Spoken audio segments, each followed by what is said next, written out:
Hi, this is the HardReset YouTube channel, and today I'll show you how to unmute ringtone volume on Galaxy S23 device.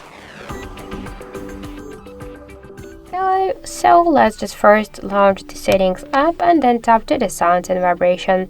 Here you'll see volume section, and just to unmute ringtone volume we should slide to the right side this blue dot on ringtone volume panel by this way. Also, we can make it by the second way. Just first be sure that this switcher in use volume keys for media is turned off, and now let's just press to the up volume button, and by this way we can also unmute the ringtone volume. Also, we can make it by the third way. Just press up or down volume button and then slide to the up with your finger this volume panel.